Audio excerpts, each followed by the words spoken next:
Welcome. Thank you for coming, everybody. I just wanted to say that my name is Debelak, for those of you who don't know me, and I will be giving a speech today on children's suicide and statistics about children's suicide. Did you know that the third leading cause of death for children between the ages of 15 and 19 is suicide? Or that the fourth leading cause of death for children between the ages of 10 and 14 is suicide? With statistics like these, why don't people know about them? Why is something not being done? And why do parents not know? Why do teachers not know? To me, this is something that needs to be talked about and discussed. Something that needs to be done to fix this problem, so that these children can lead happy, healthy, long lives. The number one thing I wanted to talk about today were the signs and symptoms of suicide. I feel that by knowing the signs and symptoms of suicide, you could be helped and maybe even help a child that has these symptoms. A child that is threatening or planning suicide, if you know any of the children that are planning or threatening suicide, take it seriously. They might not be joking. They may be serious about it and try to go through with their plans. If you've ever found a suicide note from a child, this is another very big sign. It could be in their room or in a notebook, something that they didn't mean for you to find or something that they very well did mean for you to find. Take it as what it is. It's a suicide note. If children begin to talk about death a lot, then this is something else that's not normal for children. Children talk about life and fun things that they want to do, not about dying and death. If they also start to talk about how they want to die, this is not normal. Children, like I said before, do not talk about how they want to die. If they begin to say that they also would rather be dead, you really need to start seeing these signs and try to get them some help. Children that are suicidal will also become depressed and withdrawn. They'll stop doing things that they used to do. They'll stop spending so much time with friends. They will also start taking interest in new things that aren't exactly healthy for them. Also, if after a very long bout of depression they become very cheerful, this is something that you may want to become aware of. This may mean that they've decided to end their life and that's what makes them happy. If they begin to give away their prized possessions, say their favorite dolls or their favorite book collection or their watch their grandfather gave them, if they start to give those away, that means that they've already decided that they're going to die and they want somebody to have these special things.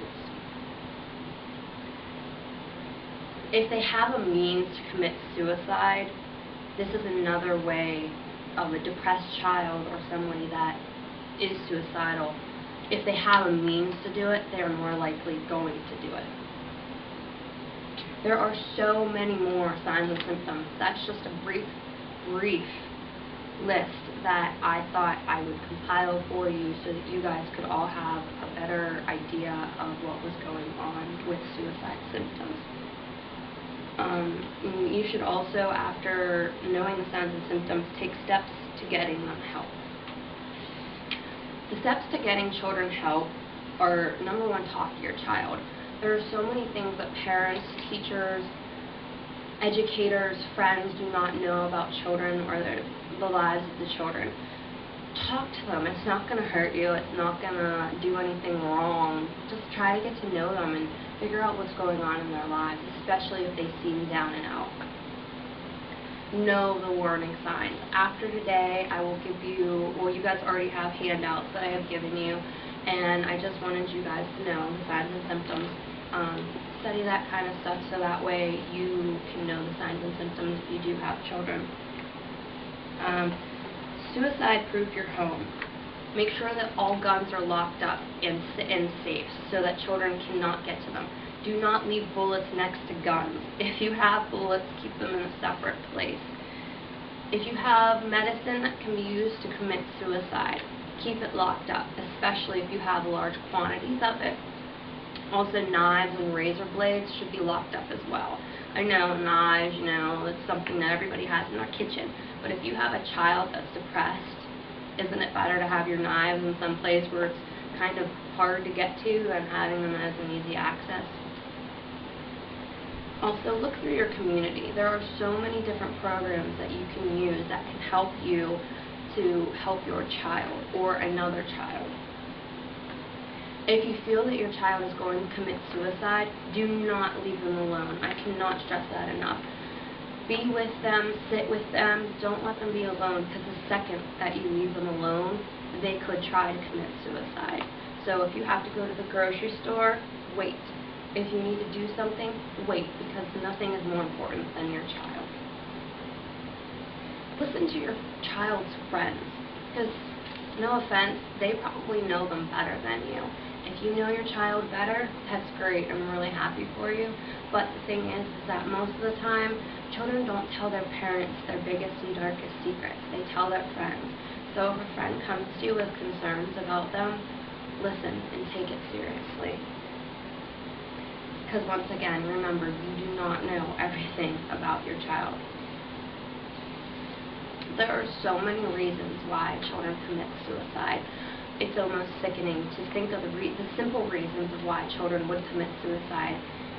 Things that could be fixed for them as an adult that you have so much more power to take care of than they do. And the number one reason that children commit suicide are mood disorders. Most of them are undiagnosed and nobody even realizes that they have them. Children are tormented terribly in school. I know I was. But they're just completely tormented, teased, picked on, and it can lead to depression, which can lead to suicide. The reason that the 15 to 19-year-old age group have a higher rate of suicide is because they get into drugs and alcohol, which lead to depression upon depression upon depression. So that is why the third leading cause of death is suicide instead of the fourth, because 10 to 14-year-olds do not have as easy access to alcohol and drugs as the older age group does. If there is depression in your family, there's more likely that your child is going to be depressed and is more likely that they will commit suicide.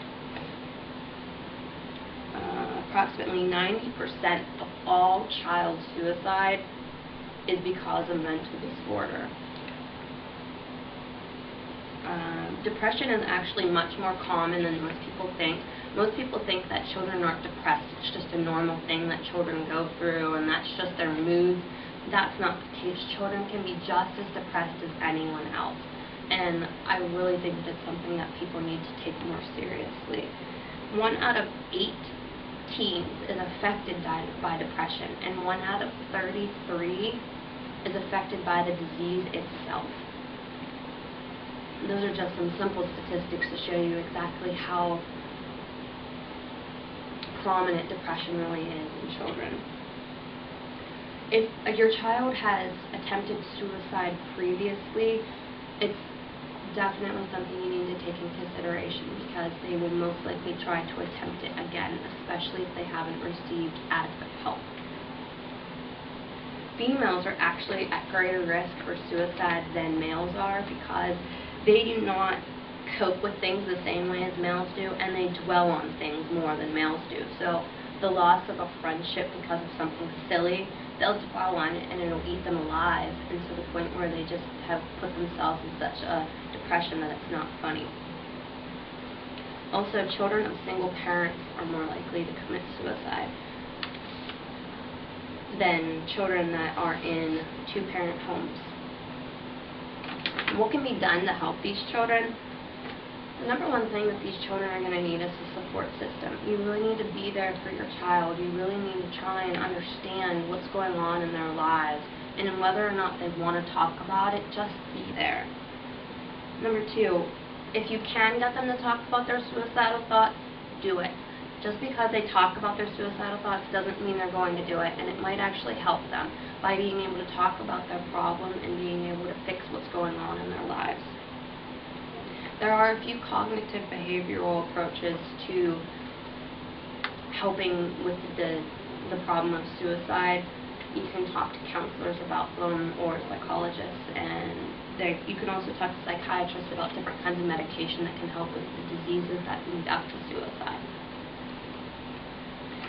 I just hope that after hearing all these statistics and all this information, you guys can seriously consider that suicide could be something that your teenager or child is considering.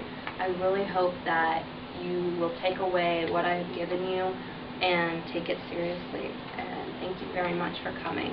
And also, I was giving you guys a poster so that you have numbers and stuff to call. Thank you.